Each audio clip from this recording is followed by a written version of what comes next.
The successful men. Yeah, me included. This morning, Mornings in the Lab with Keith and friends.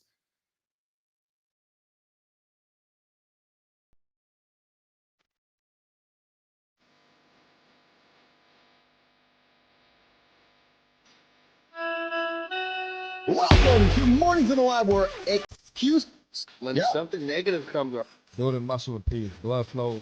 Nobody is expecting, John.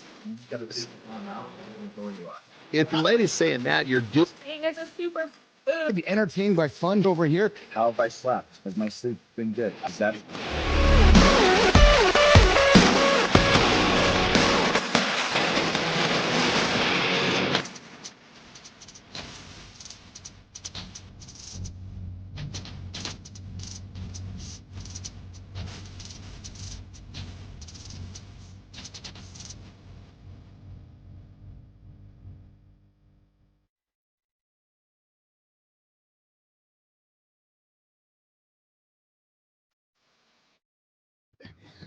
Hey, good morning, nation. It is the Friday morning loop, and I missed the button. Jimmy. Good morning, nation. Hey, you got Keith Billis here. I'm the host of Mornings in the Lab, the only morning show to get your ass to the bed. What problems do we solve? We're your snooze button's biggest nightmare. Don't hit it. Get up and get going. We're helping you hit those big goals, man.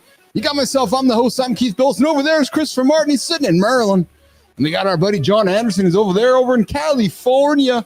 Bruce Jimmy's on the buttons, and Walter, our friend Tommy, he's in the community hanging out there, commenting on all the things you guys are curious about here in the lab. And hey, we're digging into the daily habits of successful men. As I sweated up in the robe here this morning in the lab, Jimmy, let's bring in the boys this morning and see what's shaking with the ever-pleasant Christopher Martin and Johnny Anderson. What is up, boys? The bowl full of morning mayhem has arrived. What did you guys think of that bowl full of eggs last night that I dropped in your feed, guys? Oh, yeah, that's pretty funny, man. I got to get my microphone back over here. Sorry about that. That was cool, man. Yeah, so guys, I have a confession. First thing in the first 3 minutes of the show, I got a confession for you guys. And Jimmy doesn't even know what the confession is, but boys, I'm battling this morning, chafing nipples. What do you got chafing nipples for, brother? What? I don't even know. He's wearing something that's rubbing on his nipples too much is what it comes down to. It's probably his fucking robe. No. So as we all know, I've migrated from bodybuilding to running. So I'm moving from Canada's greatest bodybuilder to Canada's greatest runner. And this morning, as I was doing my run, boys, I found myself having my nipples started to chafe against my t-shirt. And I recognized that, so this is what chafing is like for all these long endurance runners. It means that did I hit this on the head or what? Did I hit this on the head?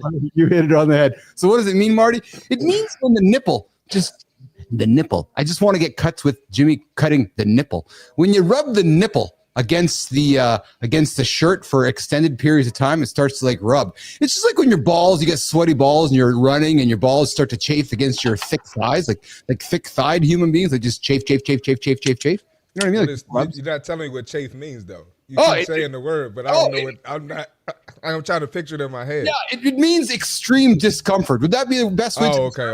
Okay, cool. And it's like flaking and it's like irritating and I got it. And it's just like it's like the touch of my robe now. It's like when Marty, when you're first wearing a jock strap and that you're that between your legs is not used to all that and it just fucking gets inflamed and it's really raw. I got you. Nice I got you. Description. So I didn't know what was going on. So there we go. We got chafing nipples first thing in the morning. I'm just really curious about what producer Jimmy's thinking right now when he's hearing us talk about chasing nipples this morning. But we are here to talk about the daily habits of successful men. I know that we got 3 successful men here on the show, myself, Jimmy, and Jimmy, and looking forward to chatting with you guys about that. He thinks, well, see, here's the problem, brother.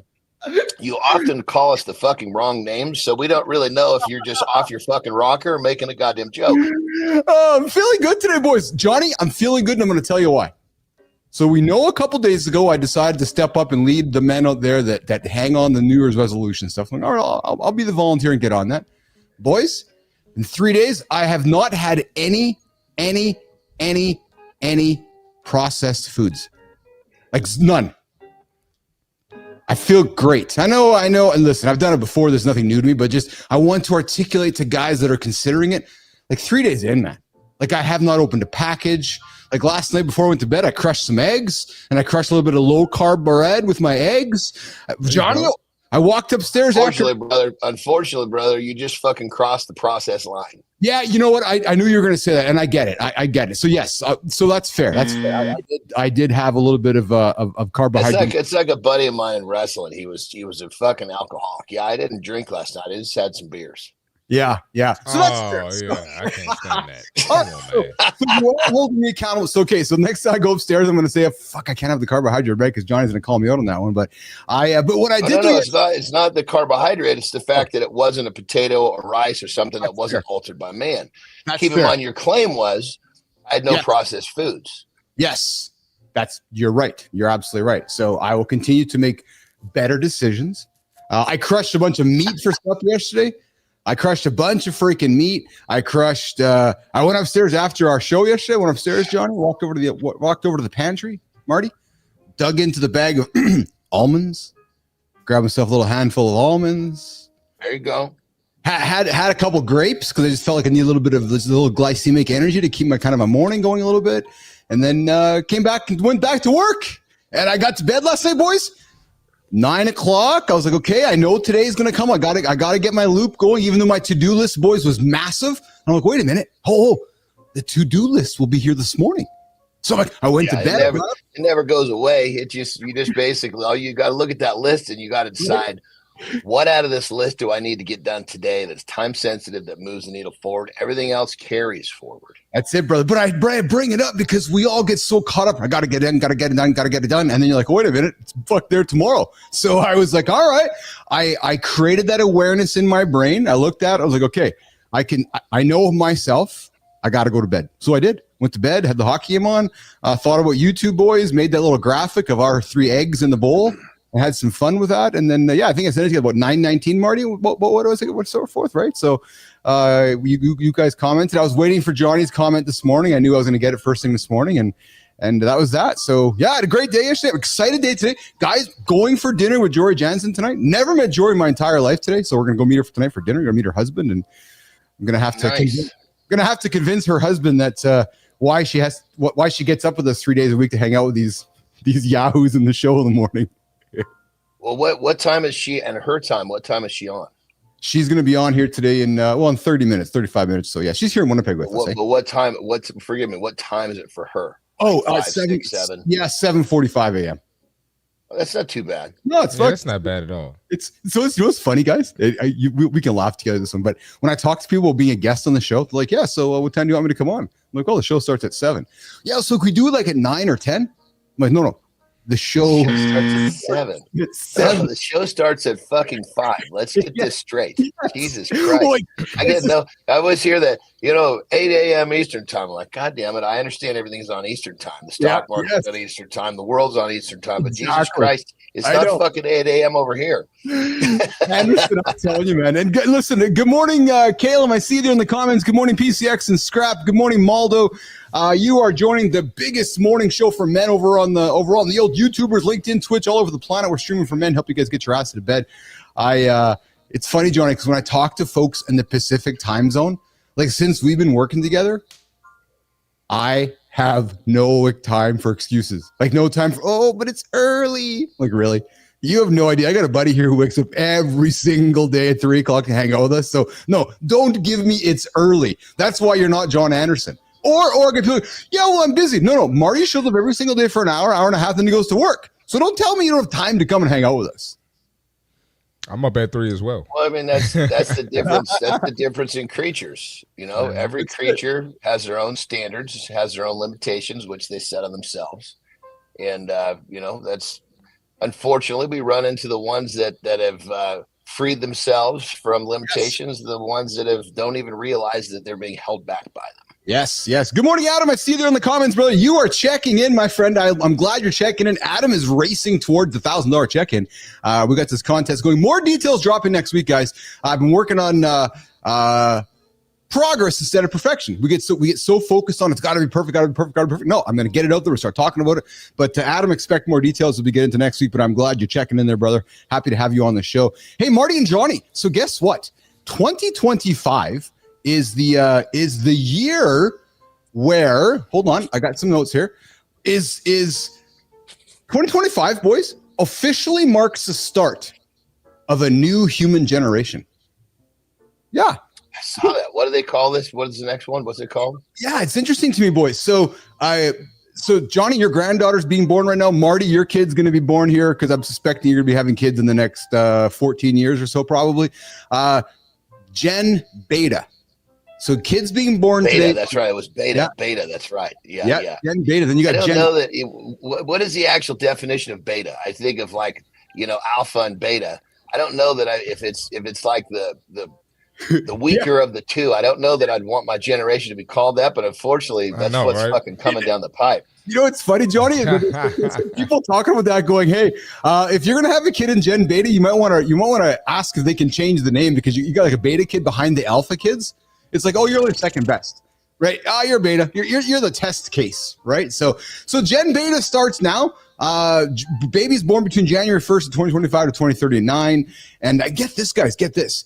The research firm McCrindle, who creates these terms, said in a blog post that Gen Beta will make up 16% of the global population by 2035. And that this is the crazy stat, boys, many Gen Beta children will live to see the 22nd century. Yeah. Crazy. Hey, that's crazy. So you think about like I have if we don't blow this fucking place up before it happens. Right? Yeah. Right? I know. You know, when you say that, Johnny, it's hard not to imagine those scenarios when you got guys like Zuckerberg and Bezos and some of the world's richest human beings building these massive bunkers. Like Zuckerberg's building a bunker he's bought an island in Hawaii. He's building a bunker on the island. And you got to make you wonder about what these extreme wealthy humans know that we don't know, eh, Johnny? Yeah, I mean, there's no question. There's a, I don't know. I guess you would say there's a very small group of people who have an understanding of something that the rest of us do not. Well said. And it's funny as you slide down the rung. Yeah. You could even say that like the three of us understand something that say the general the average everyday man doesn't. That's a good point. But when you get all the way up in that motherfucker, now you're dealing with that top. Less than 1%. Yes. They're privy to information that you watch what they do. Yes. It's pretty fucking telling, when you see like when you watch them make financial moves, like, wait a minute, okay. That's one of the best ways to align yourself with taking some big hits, is what are they doing? When they see, when they're doing X, it's probably a good idea to follow X. I'm a big fan, guys, when I read something or watch something, but especially if I'm reading Marty and Johnny, when I'm reading something, I'm a big fan of reading in between the lines. So reading a couple sentences, then trying to understand what they're really saying, right? Because then what they're really saying is what the truth is. Actually, case in point, this last week, a number of Meta officials have come out stating that, the future of Instagram, the future of Facebook are going to be AI-powered humans. Right. So the point is, you're not going to know AI powered entities. You're not going to know whether you're interacting with an AI or with a human. And they're saying that's the direction it's heading. And my response is that's just old school Ashley Madison. Like, fuck, when Ashley Madison came out, it was fake, just fake bots, men interacting with fake bots. How do I know? Because I almost worked for them. What is it? It's going to be AI bots. No. What did you say? Something came out. I missed what you said. Yeah. So if you recall Ashley Madison, that dating website for married humans about 15 years ago, that was out in the world there, ashleymadison.com. Completely fucking never heard of it. Missed it altogether. No, we talked about it before. We did, Marty. Yeah. So Ashley Madison is a dating website for men and women to hook up because they're married. Well, they were exposed a number of years ago as being mostly fake. And I know that because I was almost hired to work by them and do work for them. So I was able to look behind the curtain of, okay, I see that 98% of your humans are actually bots convincing men to spend money. But my point is, yeah, exactly. My point is, as we move more into the future of AI generated entities, you're not going to know, Marty, whether you're interacting with that female on Instagram or whether she's a bot. And that's intriguing to me, frankly. I want to know what's going on in that. Go ahead, Martin. I was gonna say I want to know what's going on in that marriage. You getting online spending all this money on these bots. Well, they didn't know it was bots, but what the hell is going on in that house? Or maybe what's not going on in that house. Well, what's not going on? That's exactly it. That is exactly. But Terry, whenever we watch movies, I always let her pick because I just want her to enjoy. If she's happy, I'm happy. And she picked this movie, and it was about AI, and of course, she's into sci-fi. I'm not so much into sci-fi, but this film was fucking trippy. So it was basically the premise was that this kid that was really fucking whiz kid that came out of MIT, really up to speed on AI and computers, was brought into this environment to see basically there was this mastermind of like one of these top 1%ers. He brought this kid to this island where he had a couple of female AIs, and he told the kid he was trying to figure out if there was any glitches in the programming, but really what he was trying to figure out is if the kid was going to fall in love with these females that were not human. Yes. It was a fucking trippy movie, man. Yes. Well, and you guys probably know the kid kept saying, "Did you code her to fall in love with me?" Well, speaking of kids, Florida just banned social media usage for any kids under 14. So it's if you're under gift and a curse. Yeah, Marty, I agree with you. I have very mixed views on this. In some ways it reminds me of, John, I'm looking to you, brother, because we're same age at this one. It reminds me of growing up and the parents saying, "Oh, you can't listen to that Kiss album because there's bad words on it." Or Ozzy said that he eats fucking bats. So, for the longest time, Marty, I grew up with like stickers on CDs and records. Remember that, Johnny? Which had like warning labels for kids that were like, you shouldn't listen to this. And then what happens, Marty? Well, fuck, I want to listen to it more because I'm not supposed to listen to it. I was going to say, all it did was sell more fucking records. It was the best thing that ever happened to the music industry. So you know what my point that is? There was a lot of heavy shit with that. You're totally correct. This kid committed suicide because he was listening to Ozzy Osbourne. Jesus Christ. How about, if you really fucking believe that, as a parent, why don't you be a little bit more fucking wise about keeping your kid up to speed with what he should be listening to? Take him to church, or you want him to listen to something else, then figure this shit out. But what my deal was this: they didn't tell me what I couldn't listen to. They just didn't want to fucking hear it. So if I heard it, if they could hear it, I was in deep shit. That fucking stereo was on low. Yeah, it was, so for me, like Judas Priest, he didn't like Judas Priest or Ozzy or shit like that. And it was, it's fine. It's that generational thing. But it drove me nuts when I heard all those people bitching. Yeah, you're right. Scott Benzie, Iron Maiden as well. But I was always saying, it was always, no, parents, go look in your own mirror. I'm sorry your kid committed suicide. I really am. I have nothing but empathy. But it's not because they listened to Ozzy Osbourne. It's not because they had a Judas Priest album. It's not because Iron Maiden had Eddie on fucking stage, man. Well, it's basically saying that a fucking album had your kid's ear more than you did. Yes. Oh, I mean, Jesus Christ, you're basically saying a fucking album outparented you. Are you fucking kidding me? Take some responsibility, for the love of Christ. That's a good exit, Jimmy. Producer Jimmy, that's a good exit from Johnny. Yes. Yeah, where are you going to go after that one? What are you going to say to that, brother? I like that one, brother. I like that. Hey, a lot of energy here on this Friday of the Loop.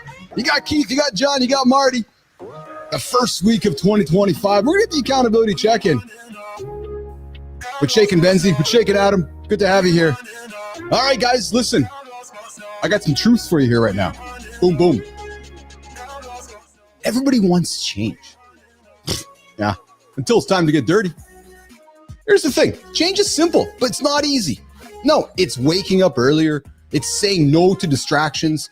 It's doing the uncomfortable things consistently. Most people stop when it gets tough. They just do. It's like, 3 days and I'm done. Not 2 weeks and I'm done. January 15th, resolutions are done. I'm over. What? No.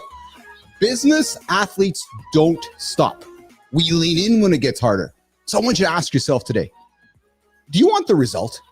Or are you ready to do what it takes to earn it? Here's what real change looks like. You got to face the hard truth. You got to identify one habit or behavior that's holding you back. Get rid of those ultra processed foods. Get up earlier. Not what's easy to fix, but what's essential to fix. And then you got to take immediate action. You got to do it. Don't overthink it. Pick one step, Put it on the calendar and just do it and commit to the discomfort. Like I do every Monday and Friday. I fucking hate running, but I run. So listen, if you want to start something, come run with me every Monday and Friday. Just come do it. Come run Monday and Fridays, even if you hate it. There's no skill involved. Well, there is skill, but let's start doing it. Set the timeline, stick to the work, whether you feel like it or not. So here's the thing.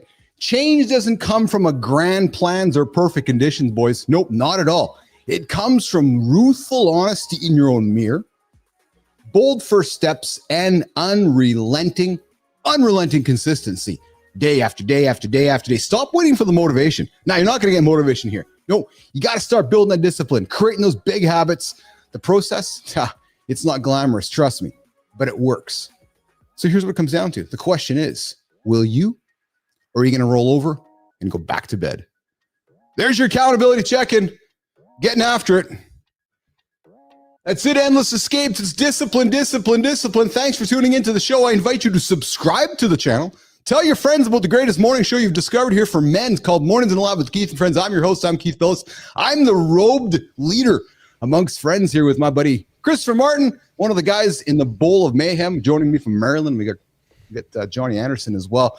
Guys, I thought we would get into a conversation today. Actually, first of all, I'm going to get shit from Jimmy if I don't get into this one here. And I've had this on the docket for days, and I keep forgetting about it. But I wanted to get into a better habit, guys, of talking about things that we can help men with as they start their day. And one of them is this idea of a stretch. And Johnny, we talked about it a couple weeks ago, and it stuck with me, some of the things that you said, and same thing with you, Marty. Let's talk for a few moments before we get into habits. Stretch? Yeah. Before we get into, I do that every fucking morning, right when I'm on this show. I got my left leg up right now. Hamstring is being pulled loose as we speak. So we are. I do it too. We are here to talk about the daily habits of successful men revealed, which might include emptying the clip from time to time. But I also want to talk about the power of the Superman, the core move your workout might be missing. Like there's two stretches I love. The world's greatest stretch, you do the lunge and you put your arm up in the air, but then the other one is the Superman. We talked about it a few weeks ago, but I want to spend a couple of minutes here today talking about the power and the value within the Superman and why we might want to do it if we're sitting a great deal of time. John, you want to start the discussion, man? I know you talk with your clients often about Superman, guys that are sitting often. Let's talk about the benefits of the Superman exercise. Johnny. So here, think of it like this. If you have lower back problems from anything, especially in I shouldn't say America, now it's the whole world, but definitely in America, as time goes on, it's like if you've got a sore back, well, you better really stay away from it. Well, in actuality, what you're doing is you're making it weaker and you're making the problem worse. So a Superman is basically what it's going to do is it's going to strengthen there's two long straps of muscle that run right up your spine. And when you do a Superman, those muscles get stronger, more conditioned. And as they get stronger, more conditioned, they keep your spine in place, which keeps you from having back problems. I can't tell you how many people I've had under my wing that came to me with back problems. And one of the first things I do, I incorporate Supermans for them shortly out of bed, 3 to 5 sets, anywhere between 30 to 60 seconds, depending on the individual. Yeah. And I've had people under my wing that they've said we got rid of their back problems, and they're coming back years fucking later saying, I have still not had an issue with my back, all because they do a few minutes of Supermans in the morning. We fucking brush our teeth to keep our teeth. Yeah. Well, you should do your Supermans to keep the health of your back, because I'm a guy who's had an issue with my back. I had surgery. And when you fucking have back problem, it fucking sucks. And it hinders your life. So if you got back problems, this is your solution 90% of the time if it's a lower lumbar issue. Well, that's why I brought it up, Johnny, because I believe there's a lot of men in our audience that complain or have back issues or have back challenges and wonder why. And maybe sometimes we're carrying a little extra belly fat, maybe some extra visceral fat. Maybe we're just not, moving enough. And one of the things I like about the Superman, John, Marty, is that you're laying down.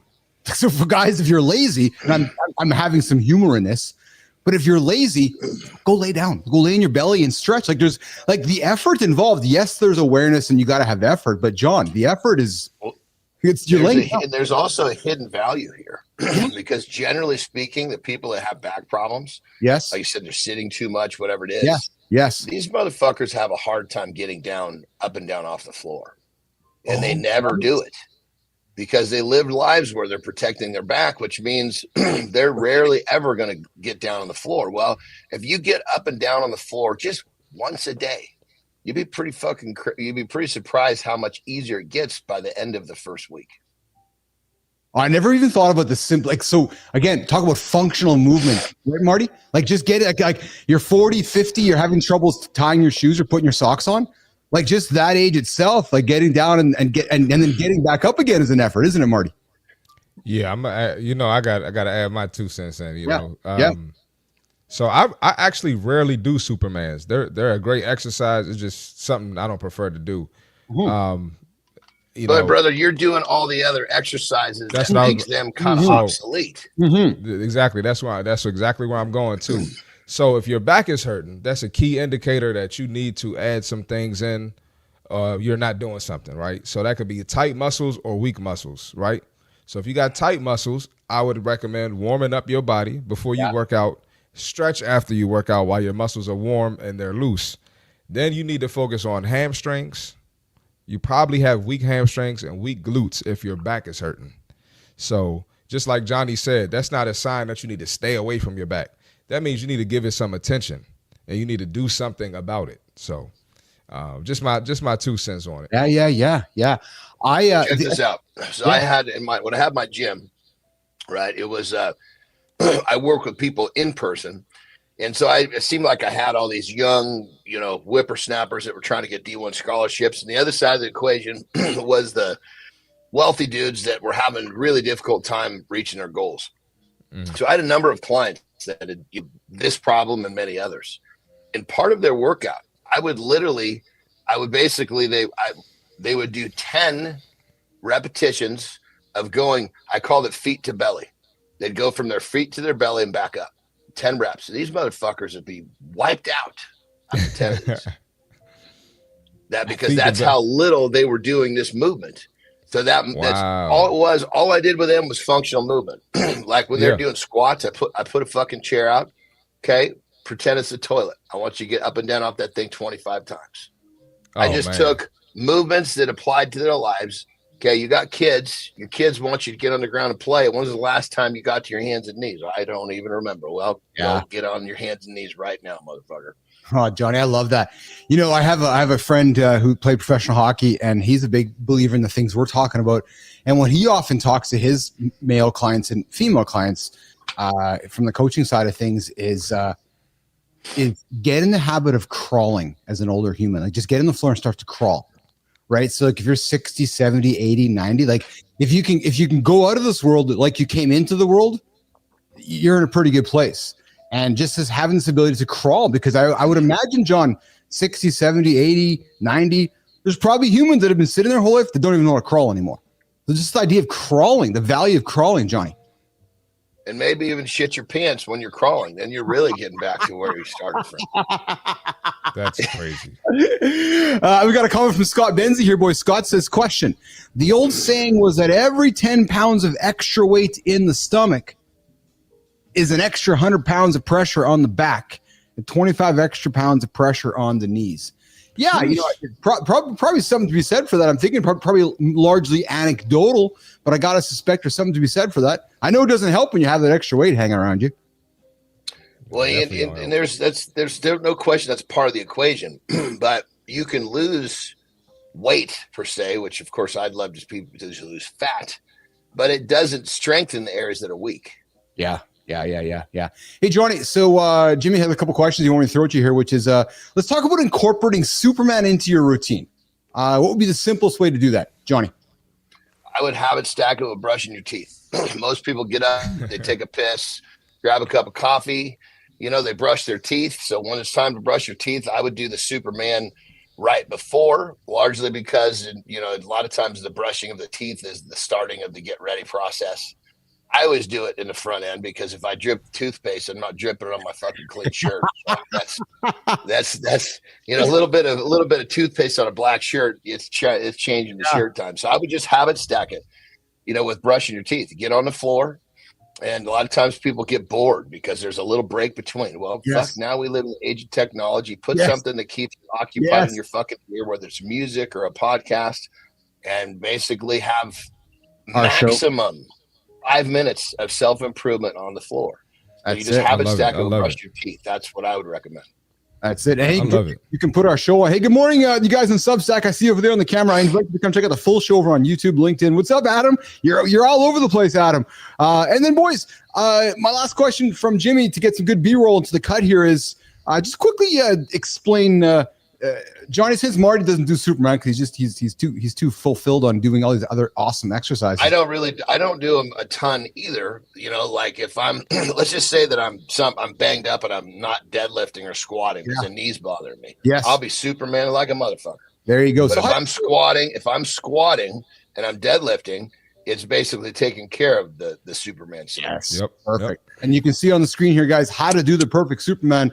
Essentially get your ass on the ground, get on your belly, and really, I'm going to oversimplify it, but fly like Superman. And I did and I have a little bit of a metaphor in here because if you are a comic book hero, last week the brand new Superman trailer was dropped, over 50 million views. Ratings are through the roof. And Marty, looking at you, brother, rumors have it that the next Superman movie is like a little bit of Guardians of the Galaxy. It's apparently pretty spectacular, and there's a lot of good buzz about it dropping in early 2025. You getting some more superheroes in there? Yeah, I think so. Yeah, and they're apparently likening it to the Marvel universe and Guardian Galaxy. So apparently, good idea for them because Marvel ruined themselves. Yes, this one's got some buzz here. So talking to my resident comic book expert Marty about Superman this morning. Yes, sir. Speaking of Marty, I think you got a fin tip for the nation. Then we're going to come back. We're going to get into guys. I want to talk about the Jeff Bezos interview at DealBook, and I know we are talking about daily habits of successful men. Well, this is part of it.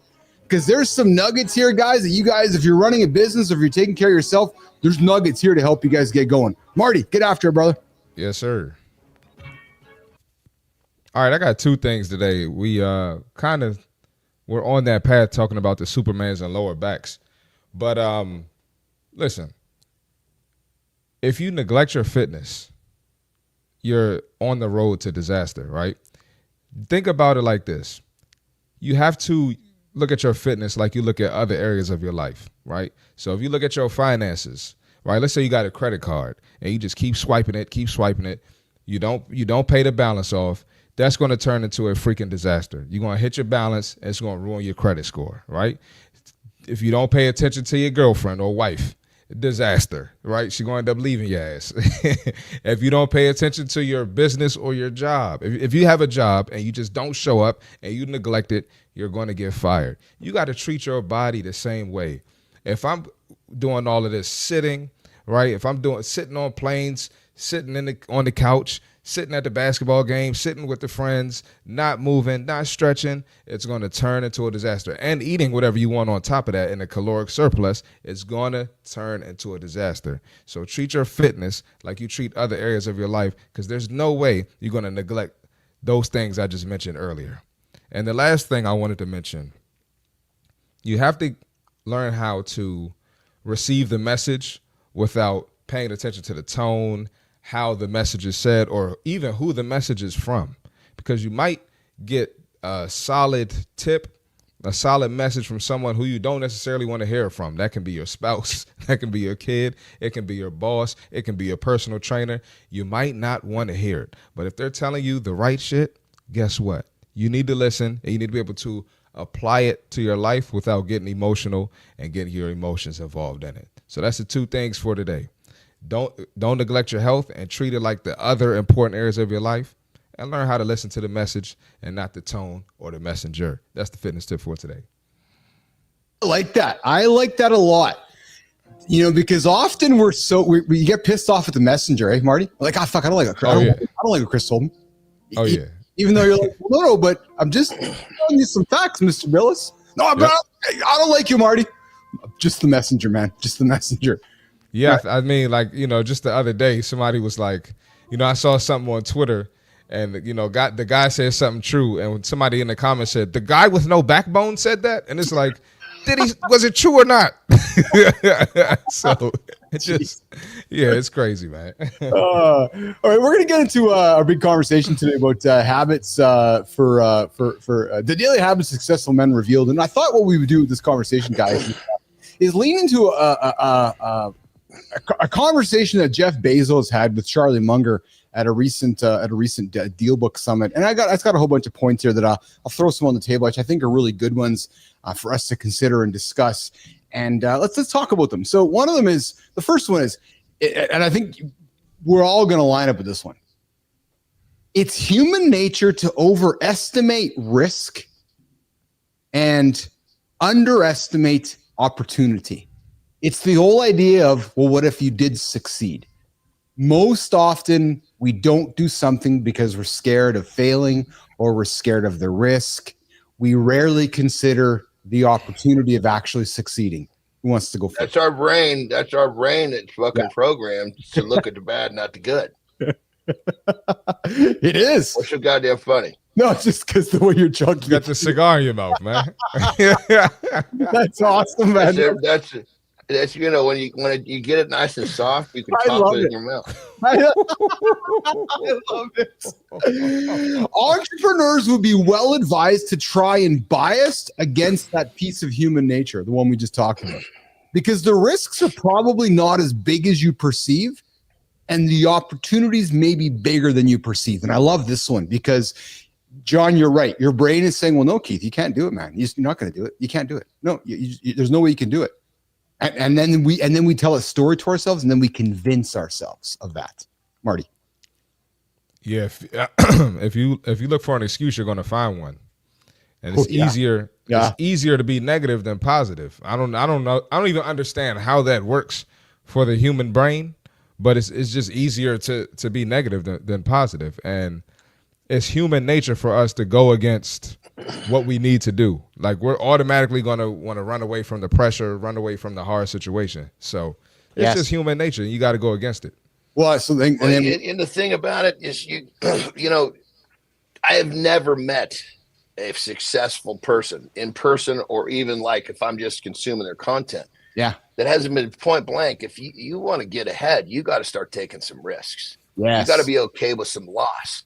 I mean, I had to lose $10,000 to make my first 100. I had to lose 100 to make my first million. It just keeps fucking moving forward. You got to realize that risk and that loss is part of the fucking equation.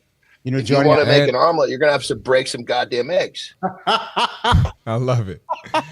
And I was gonna say, like, you see successful people, but you don't see the story. You don't see the losses, on the way to the success. Yes. So yes, add that in as well. Yep. That's it. Good morning, strategic veteran. I see you there, Adam. You're right, Keith. And then the next problem you have is learning how to say no to those same opportunities. Yeah, you're bang on.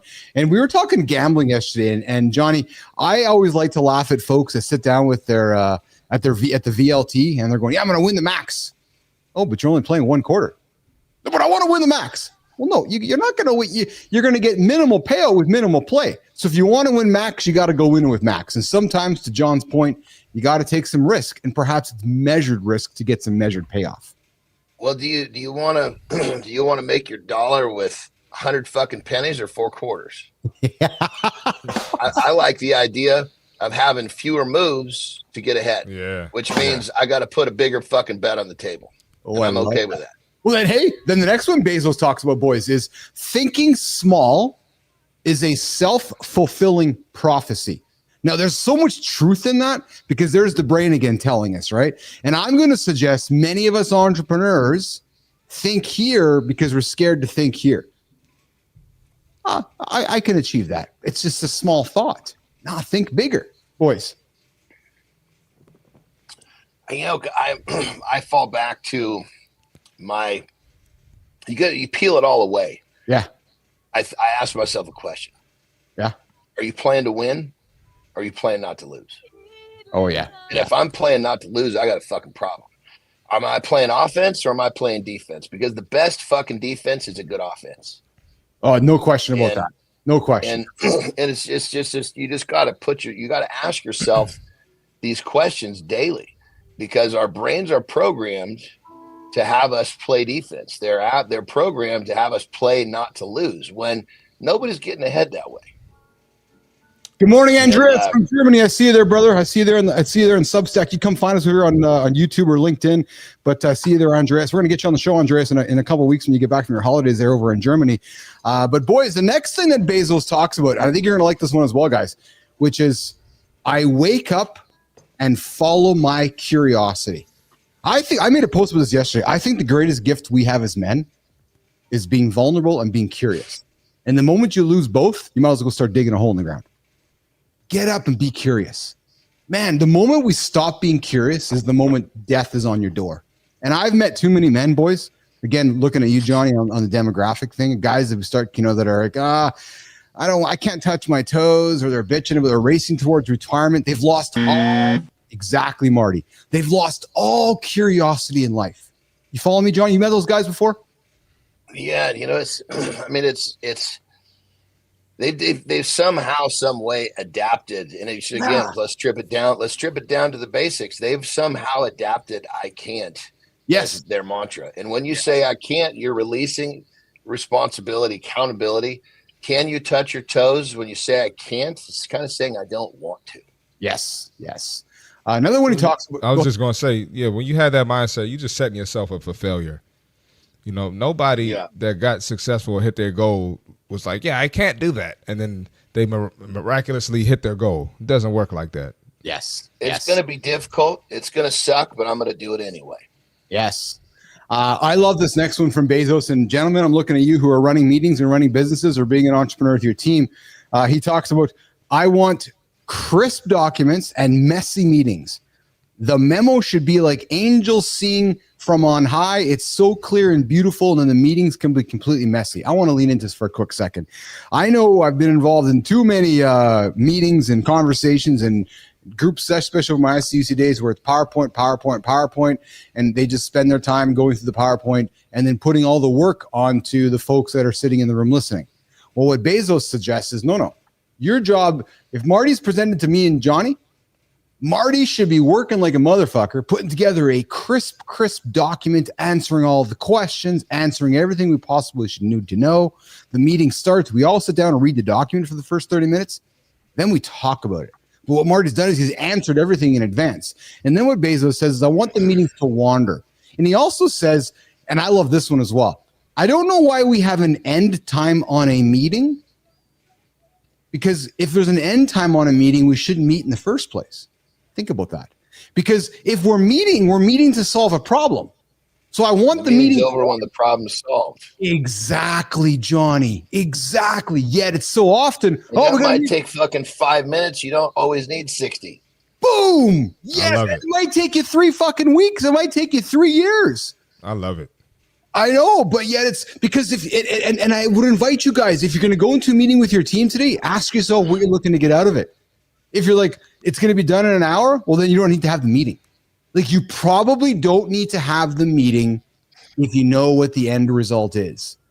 Well, I got one thing to add. I know I'm a lot younger than y'all, but one thing I've learned is, like, you can't always go by the textbook. Yeah. Sometimes you got to go off script a little bit, right? Yes. So, even when you're playing sports, playing basketball, you can't follow the play all the time. Sometimes the defense might cut that off. You got to be able to adjust. And even in the sales, like, they'll give you the sales script. Like, here's the sales script. Well, motherfucker, sometimes nobody trying to hear that shit. You might just got to have a conversation with someone. Yes. Right. Get to know them, find the pain point, and then you go from there. They want to see that you're human, So Marty, it's okay to go off script sometimes. That segues to what Bezos talks about next, Marty, which is, I don't want rehearsed meetings. As the CEO, you're seeking truth, not a pitch. Marty, don't pitch me, man. Don't come to the meeting and try to pitch me. I want you to give me the truth. I want to talk about the truth to you, and then I want to solve the problem we're putting on the table. This is not a sales pitch where you're trying to sell me as the CEO. Yep. Right. So I like that one as well. Boys, Johnny, you're going to like this one because I know you're a feelings guy. Your emotions are sort of an early warning system. If you're stressed, for me, Bezos says, that's kind of like an early radar detecting that there's something I'm not taking action on. John, when you hear Bezos say that, what do you hear when he says that? That my emotions are like an early warning system. Because when I read this, you strike me as a fellow who, because we talk every single day, that you strike me that when something's kind of going sideways, an alarm goes off in your head, you create this awareness and you know about it. You just got to backtrack because what emotion are you feeling? If you're feeling an abundant emotion like fuck, I see something new that I didn't see, then that means your thoughts are in the right spot. If you're basically seeing some sort of a, your feeling is something more on the scarce side or something on the conservative side, that means that your thoughts, again, you got the wrong thoughts. It all starts with your thoughts. The emotion is a reaction of the thought. Yes. The feeling comes from a thought. So what the fuck are your thoughts? If you got a bad feeling, a bad emotion, you got a bad thought. You got a bad thoughts, probably not looking at the right part of the equation to be successful. Yeah. I like this other one. Go ahead, Marty. Real quick, I want to just add in too, the emotions can have you thinking that things are worse than it is. Yeah. So it might not even be that bad, but the emotions got you thinking it's the end of the world. Yes. And I like this one here too, boys. And again, I'm looking at you guys because you guys both strike me as one that would be this. You, as in founders, so guys that are tuning in right now, Adam Peters listening to you, talking to you, brother. You founders need optimism and energy.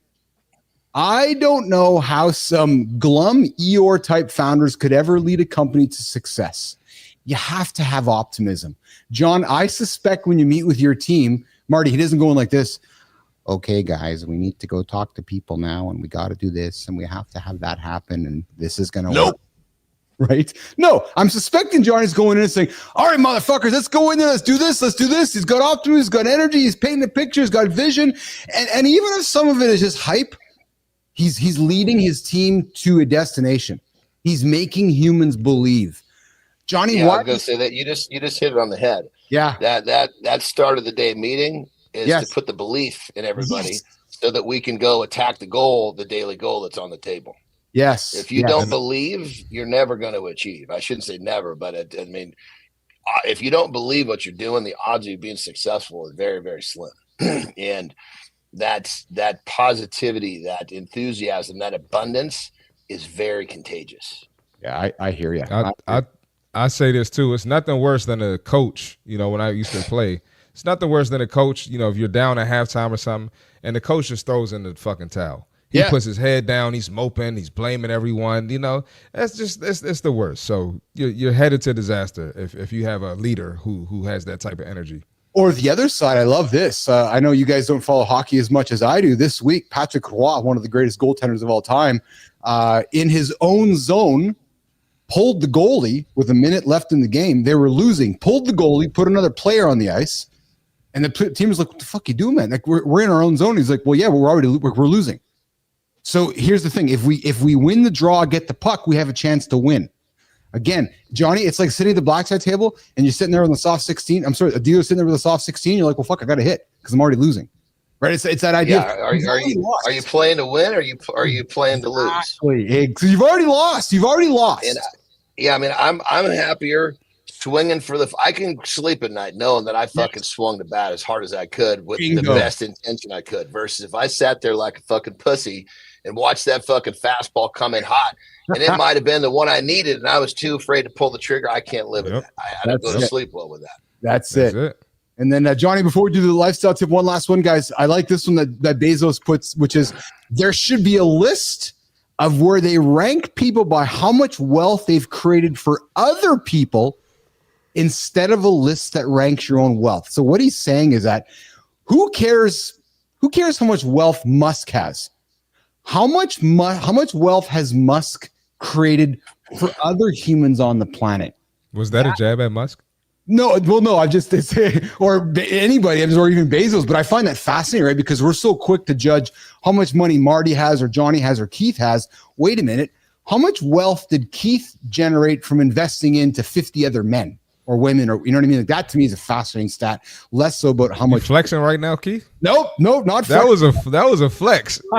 Come on, man. That was a flex, Keith. flexing going on there. If that was a flex, that was a pussy flex. If you're gonna flex, you gotta fucking get it. There's a cut first, Jimmy. It's a pussy flex from Uncle Keith here this morning. Mornings in the lab. We're going to go to the lifestyle tip, and we're going to come back with, I think Jory's joining us here today.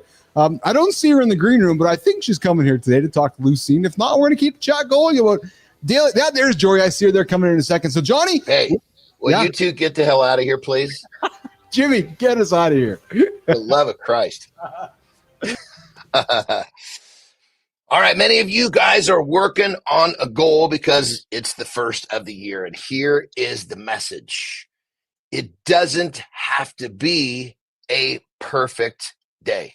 It just needs to be another day that you show up. Not every day is going to be your best day, but it doesn't matter. At very least, continue to work on the skill of showing up. Continue to work on the habit of showing up. Continue to do what you need to do, even if you're not at your best, and you will be so happy with the results. The best part about it is when you develop the habit of showing up, that's a very transferable skill. You can put that to other parts of your life. And next thing you know, you have learned to show up in all areas of your life. And next thing you know, you are one happy motherfucker. Rock and roll. You could be one happy motherfucker with John Anderson here this morning on Mornings in the Lab with Keith and friends. We're having a lot of fun here today on the Friday of the Loop. A lot of energy happening here today. And of course, we got joining right now. I'm looking for my button. The greatest of all time, Jory Jansen. What's going on, Jory? Well, I'm up and I'm here. If I have to hear one more time this week, Jory, I'm so excited about going for dinner with Jory this Friday. My lovely wife, Lauren. I'm like, can we just get the Friday ready? But anyways, we're going to have some dinner and crush some food tonight. Keith, I need a video of Lauren talking off Jory's head. Believe me, I'll start. I need a video. I got to see that. Yeah, see, I'll time lapse it, Marty. I'll just put it on time lapse. You'll just yes. Yeah. What's your husband's name, Jory? Kent, right? Or Kurt? Kurt. Yeah, so Kurt and Keith are going to go sit at a different table with us. Oh, yeah. Oh, yeah. So I thought we'd bring Jory in here today to talk about, boys, apparently, Jory's like, really, Billis? Apparently the amino acid for 2025, which is leucine. We went from creatine in 2024 now to leucine.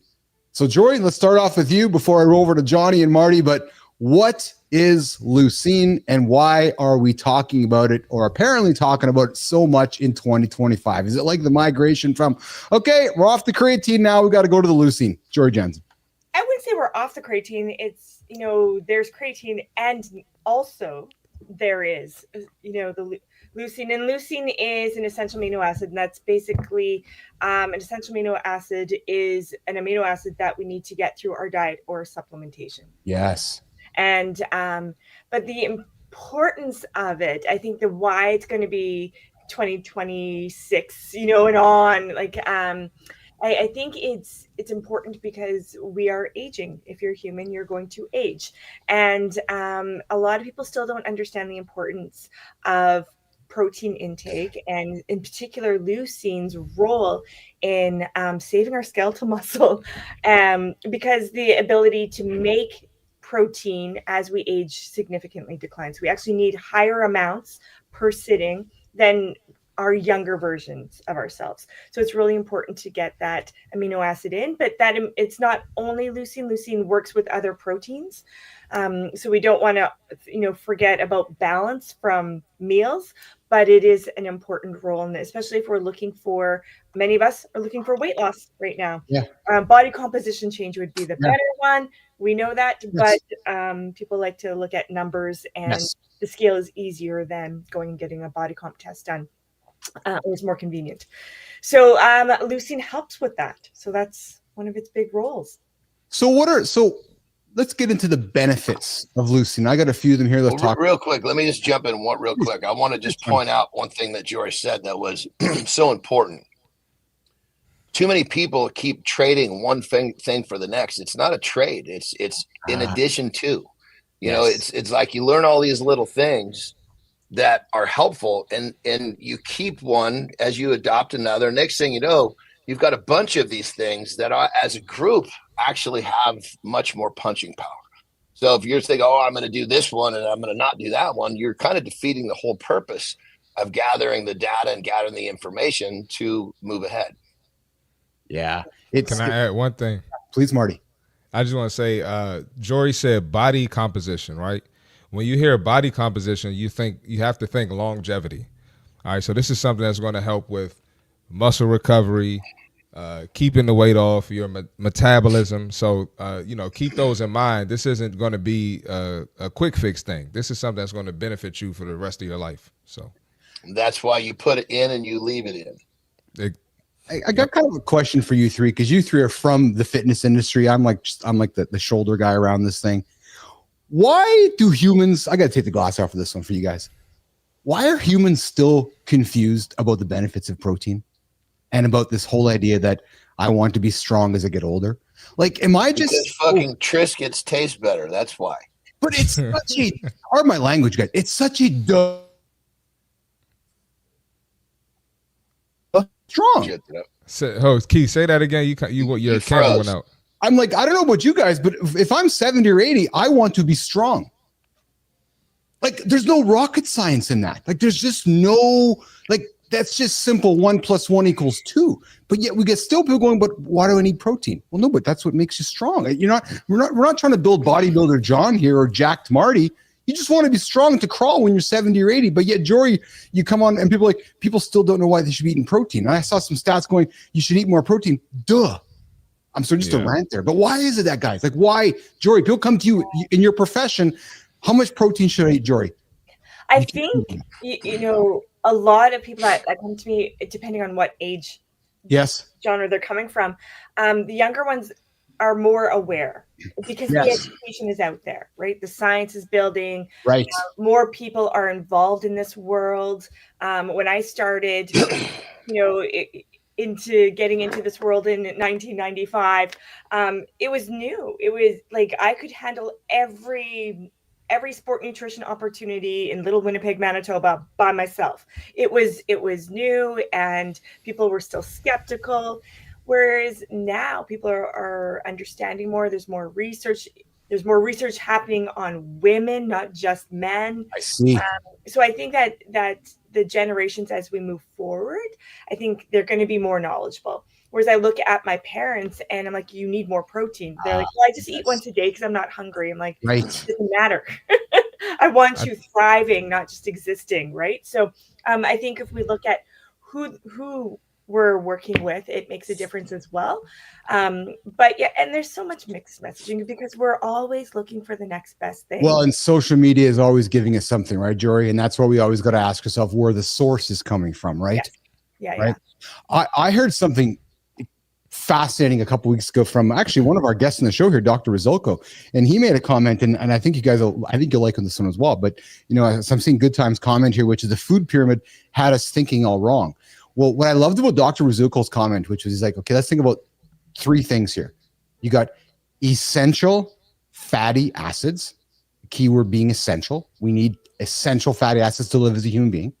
And then he talks about we need essential amino acids, keyword being essential.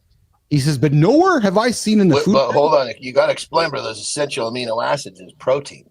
Yeah, well, exactly. But here's my point here, Marty. I'm sorry, Johnny. But his third point is I see nowhere in evidence saying that you have to have essential carbohydrates. He's like, you as a human being can survive purely on amino acids and fats, but nowhere in society where you have to have essential. He did say that. Yeah. Right. Which I think is kind of fascinating because we as humans think you got to go to the carbohydrates first. No. If you took all the carbohydrates out of your world and just focus on amino acids, fatty acids, proteins, you're going to do just fine. Right. But yet we're so conditioned because nowhere in the world does it say essential carbohydrates. You follow that? Yeah, and I agree, and then I will disagree a little bit. Please. Because I think we have to look at what's the outcome. Yes. What do we look at there? We know that the gut requires a certain amount of food source to feed the healthy gut bacteria. And we know that comes from carbohydrate foods. Yes. A lot of them do, right? So, and then if we're looking at, endurance, the elite level type of athlete, they do need a quick fuel source, and that's not going to be fat and protein. Right. Not going to be a quick source, a longer source, but not a quick source. But if we're looking at average population, the amount of carbohydrate will be reduced. Absolutely. Yes. But in terms of what we know in terms of helping prevent some colon cancers and things like that, we need high fiber sources. So fruits and vegetables. It doesn't, I would say, like bread. No, that doesn't need to be in the food. Yeah, I think he was more referencing the carbohydrate that doesn't really have any vitamins, minerals. Yeah, because he's using the word essential, meaning something that the body needs. As to where a piece of you're not going to get much of this micro out of a piece of bread. Yeah, exactly. That's a very processed food. That is true. Yeah. That's how Rizzoco talks about it. Yeah. So before we wrap up the segment here, Jory, let's quickly wrap it up here. How can humans get leucine in their diet from food instead of from supplements? Give our audience some quick hits on where they can find some leucine. Jory. And probably if you open up your fridge and freezer, you'll find a ton of it. So I will say, if you're looking for body composition change, especially also losing weight, then animal sources and supplements will probably be easier because you can eat less of it, less calories coming out of it than plant-based sources. But a lot of your protein foods, right? So your eggs, your chicken, your salmon.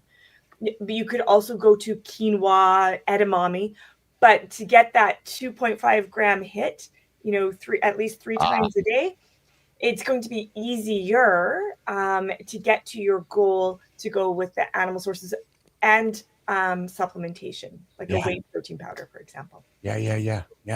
Awesome. Good advice from Jory here this morning. Johnny, any comments on this here before we wrap the segment?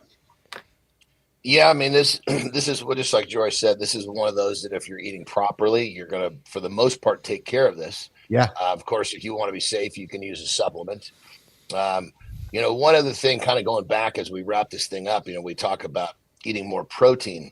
One of the really interesting things about so many people, when you say, you need more protein, they'll say, oh, what brand do you use? Because they're thinking fucking protein powder. No, protein is flesh, and I try to make it easy. I say, look, if it could see you, you can eat it. That's an easy way to kind of find protein. Man. Marty, don't tell the animals that. Yeah, don't tell the animals. Animals don't tune into our show because Johnny's one of the hosts, and you're not going to live very long if you tune into our show. Because if you can see it, we're going to eat you. I feel like Johnny eat anything. I know. Johnny eat a German Shepherd. Johnny does eating some weird shit, man. There's no question. I don't even want to go. And other parts of the world, it's not so weird though. I remember the first time I had a bite of raw horse. I was like, whoa, man, this would not be something that would go over well at home. That's for sure. And I mean home in America. Lauren and I were down in Peru a couple years ago, and you just walk around the village there, and all you see is just splayed guinea pig squirrels on the plates, and you're like, oh, all right, that's just what that looks like to eat. I'm not having that for dinner tonight, Jory. But anyways, we're here hanging out with Jory, Johnny, and Marty here at Mornings in the Lab with Keith and Friends for the Protein Break every Monday, Wednesday, Friday. Jory, I appreciate you. What do you got on the agenda today before we go to dinner tonight? What's on the agenda today, Jory? Oh, I've got a lovely brunch happening. And then eating out twice today. What's that? Eating out twice today. No, the brunch is here.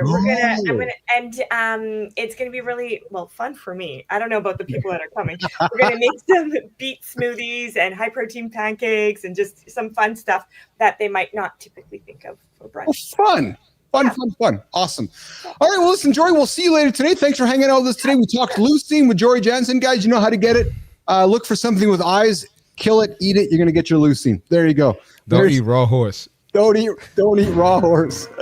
Jory, we'll see you later. It's pretty fucking good. I don't know. It's pretty good. I had no problem. I'll just believe you. Yeah. Jory, we'll talk to you later. Johnny's going for Jory. Johnny's going for a break. Marty's going to get out of here. He's got to go to Gold's. And Yes, then sir. we're going to keep the show going for a little bit of time here, a little extended time here, and then we're going to get into the creator spotlight. So, Johnny, go for a break. Marty? Hey, before I go, I need a full report of the dinner tonight on Monday. I need a full report. Trust me. You guys. Thank you. You'll get some updates tonight in our text discussion. And hey, right, cool. I reached out to Flynn yesterday. I was like, Flynn, if you're I'm like, where the hell are you, Flynn? You got to come hang out with us again. I was like, I was missing Flynn yesterday. I sent her a text, sent her a message, sent her a video because we had some Bluey on in the house last night too. And I was thinking of Flynn. I'm like, come on, Flynn. So Flynn, we got to come back and hang out with us here one day in the coming weeks here. We kind of miss you on the show. And we miss talking about the vulva with Flynn. Marty? All right, man. I'll see y'all on Monday, man. Y'all have a good weekend. brother. All right. Marty's going to get out of here. Johnny, go for a break, and then we'll come back and we'll work towards wrapping up the show. Okay, brother? All right. Johnny's getting out of here. What do we got here? We got Scott coming in the comments. Don't forget to add salt to your organic protein. Yes. I think that is certainly something we want to do for killing any kind of organic protein. So listen, nation, we are into hour 2 of Mornings and Live with Keith and Friends, the only morning show to help men get their ass out of bed. Listen, we solve 2 problems for you guys. 2 problems for you men. Problem number 1 is we get up to help you guys get up and get moving. That's what we do. That's why I'm here. Marty's here and John's here every single day. My belief is sometimes we all need a leader, and I put my hand up and say, okay, I'll lead us as I'm leading myself. So I'm on my journey trying to be a better human being. I'm on my journey trying to build this brand new business for all of us, which is this morning show platform for men. And you guys are all invited. The second problem we're solving is loneliness. Guys, come hang out with us. Come hang out with us. Come talk to myself, John, Marty. We're going to set up a private group here in the coming weeks so we can all connect off air. Again, the ambition is to help you guys get going, help you get out of bed, help you hit those goals. Right, Peters? Right, Scott? Right, good time? You guys are tuning in daily with us, and I appreciate that every single. Here's the thing. I know you guys have lots of choices. You guys can go hang out over there. You can go hang out over there. You can go hang out with your family. You guys can go do many things. But the fact you guys choose to hang out with us, I got nothing but gratitude for that. So I thank you for that, for hanging out with us every single day. And as we try to build the biggest morning show platform for men on the planet. Jimmy, the towel post. What are we talking about the towel post there, Jimmy? I see Jimmy's coming here with the towel post. No, I don't see the towel post there, Jimmy. Oh, what do we got here? Oh, okay. We got a comment from Flinner, and oh yeah. All right. So we're going to, we have some good, so I invite you guys all to go check out Christina Flynn's post on LinkedIn here today. She's got some good content up there, which looks like it's pretty fun, we always enjoy the kind of stuff that Christina puts out there. Johnny, hey brother, quick side note. I got an early meeting today, so I got to go at 15. Yeah, me too, brother. We're gonna rock and roll in a quick second. Right on. We're on the same wavelength, baby. We always are, but I do want to get so. What was I gonna say? I go back to what I said with you and Jory, and it just fascinates me, Johnny, where people still get confused with what they should be eating. It's like, don't you want to be strong? But I think it's. I know. There are a few. There are a few. I agree with that, but the majority. They don't want to know. They don't like the answer because it takes them away from what they want to do rather than what they need to do. Too many people nowadays, they live in this is what I want right now. Well, when you live in what you want right now, the odds are you're not going to get what you want later. Yeah, that's the frank truth, isn't it? Actually, there's no more truth than that right there. So, okay, Jimmy, listen, let's go to community corner. We're gonna go to the creator spotlight here and work towards wrap up today's Friday segment of the show. So today, Johnny, we have somebody who is all the way from Simcoe, Ontario, Canada. Yes, he's he builds content and websites that make you stand out and sell more. Digital Grit is his content studio, and his audience, he talks with this, says your audience isn't looking for more noise. No, they're looking for connections. He's like, this guy, he's the guy who's delivering it. He's the founder of Digital Grit, a content studio that doesn't just create content, it builds bridges. He's on a mission to help businesses stand out, sell more, and forge real human connections. He's all about forgetting fluff, templates, cookie cutter strategies. He's all about bold, personal, story-driven content that gets results. What makes him different? He doesn't just tell stories.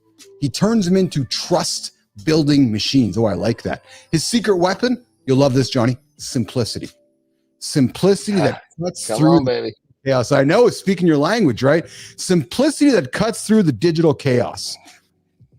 And the proof, he's got over 200,000 impressions on a single post, not with fancy logos or graphics, but just with his face and his story. Humans are wired for stories, he talks about. You know Johnny, I know Johnny.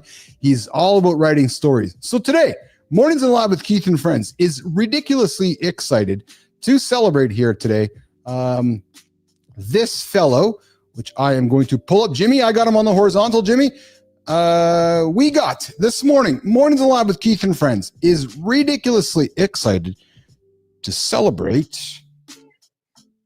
right there. Push the button, baby. Oh, there you go. Okay. Joshua Parsons. No, not Joshua. I had another guy on my show named Joshua Penner. Joshua Parsons, we're celebrating you, brother. The content and website guy, the digital grit, his content studio. I love the fact that he chose pink for his profile because Johnny, not a lot of guys choose pink. And he's like, no, I'm standing out with pink. You deserve to stand out. I love it, Parsons. Great job. And I love his profile. I love all the stuff he's putting out there. He absolutely stands out. Joshua Parsons is somebody you got to want to connect with over on the LinkedIn platform. And if you're looking for content for your brand, content strategy, creation, and digital storytelling, brand storytelling, you want to go hang out with this dude here. He is creating some exceptionally motivating content. And I just invite you to watch his stuff here. He's all into videos.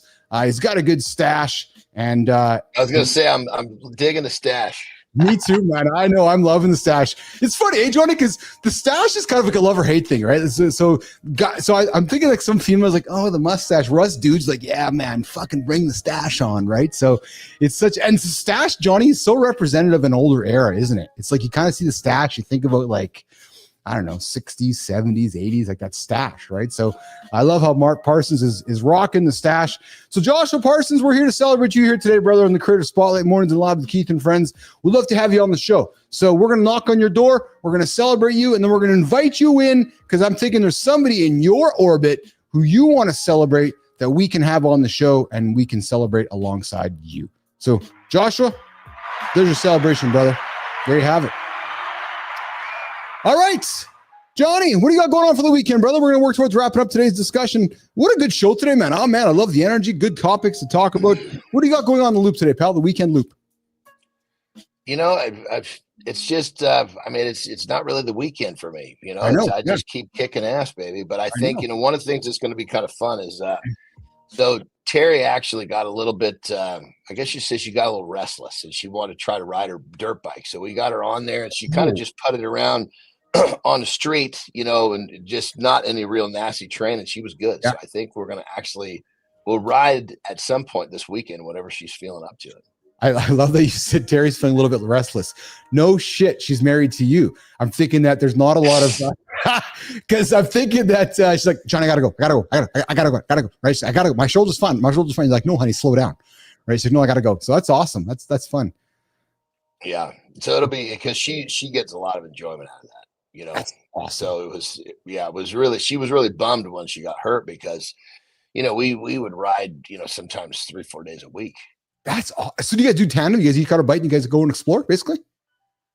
Well, I mean, that's where she got hurt when we explored, but we got a full blown track, just right here in the community. So it's pretty sick. Wow, that's awesome. All right, well, listen, we're gonna get out of here. We got I got a fun loop of the weekend ahead of me as well. I'm looking forward to next week here in the lab. We got a lot of great shows next week. Got some guests coming in, great topics, super organized. Johnny, I got a topic for next week, man. Oh, I got a quick political sign. We got to go here, but this is a fun one. Where is it quickly here? It is. It is 5. Hold on, because Jimmy's gonna love this one as well. So we're gonna talk. We'll get to this topic next week. It is 5. No, where is my? Experts say these are the 7 sex questions almost everyone has, but is too embarrassed to ask. We're gonna get into that next week. Yes, I know. You and me both. I saw it. I didn't read all of it today. We're going to get into it next week. But listen, on behalf of Marty, on behalf of Johnny, producer Jimmy over on the buttons, Walter in the community, and Jory Jansen, myself, John Anderson. We're getting out of here today. Johnny, I love you, brother. Have a good one, eh, pal? Have a great loop, my brother. All right, pal. Take care, okay? See you guys later. Jimmy, we'll see you later, buddy. Let's get out of here.